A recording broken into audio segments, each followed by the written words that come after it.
दोस्तों नमस्कार। रक्षाबंधन की आप सभी देशवासियों को बहुत बहुत हार्दिक शुभकामनाएं। मैं कुलदीप सक्सेना आज हम सभी लोगों को बताऊंगा कि रक्षाबंधन क्यों मनाते हैं। दोस्तों आज रक्षाबंधन है और जैसा कि हम सभी लोग जानते हैं कि भारत में रक्षाबंधन का त्यौहार बहुत ही ज़ोर शोर से मनाया जाता है। आज के दिन बहनें दूर दूर से आती हैं और भाइयों की कलाई में राखी बांधती हैं। रक्षाबंधन का त्यौहार भाई बहन के प्रेम और स्नेह का प्रतीक है।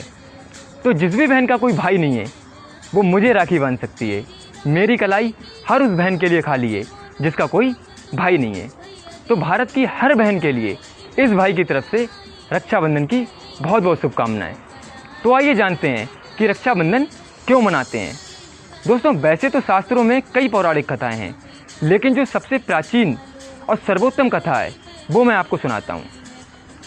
वामन पुराण में बताया गया है, ये बात उस वक्त की है जब असुरों के राजा बलि थे। एक बार राजा बलि ने 101 यज्ञ करने का अनुष्ठान किया। तब देवताओं में चिंता उत्पन्न हुई। उन्होंने सोचा कि यदि राजा बलि ने 101 यज्ञ संपन्न कर लिए तो स्वर्गलोक पे उनका राज्य हो जाएगा और देवताओं के हाथ से स्वर्गलोक चला जाएगा, और यदि असुरों का राज हो गया तो वो संपूर्ण पृथ्वी पे त्राही त्राही मचा देंगे। तो इस वजह से सभी देवतागण भगवान विष्णु जी की शरण में पहुँचे और विष्णु जी से इस समस्या का निवारण पूछा। तब भगवान विष्णु जी ने ब्राह्मण का वेश धारण किया, जिन्हें हम भगवान विष्णु जी के 5वें अवतार वामन अवतार के रूप में जानते हैं।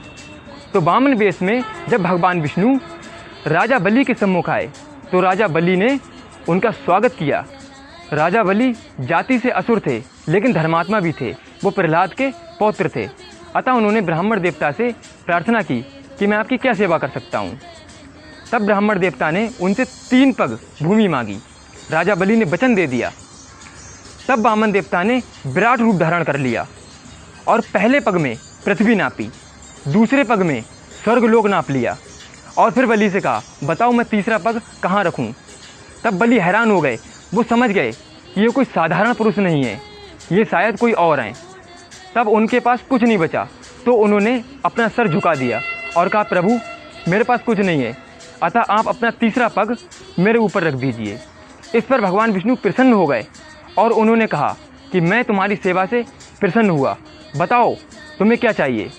तब राजा बलि ने उनसे कुछ ऐसा मांगा कि भगवान विष्णु जी को उनका पहरेदार बनना पड़ा।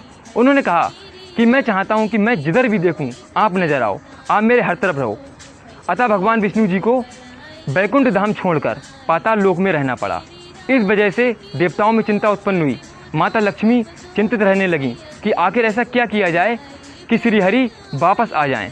अतः वो महादेव के पास पहुंची और उन्होंने महादेव से प्रार्थना की।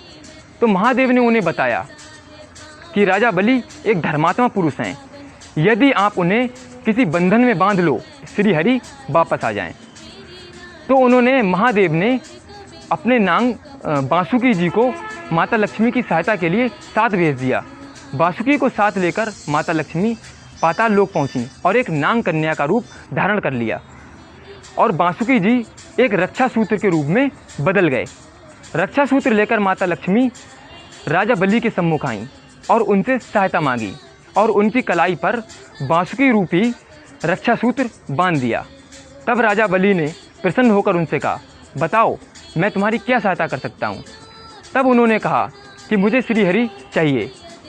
तब राजा बलि ने भगवान श्री हरि को मुक्त कर दिया और उन्होंने ये वचन दिया कि आज के दिन जो भी बहन अपने भाई को ये रक्षा सूत्र बांधेगी तो भाई अपनी बहन की हमेशा रक्षा करेगा।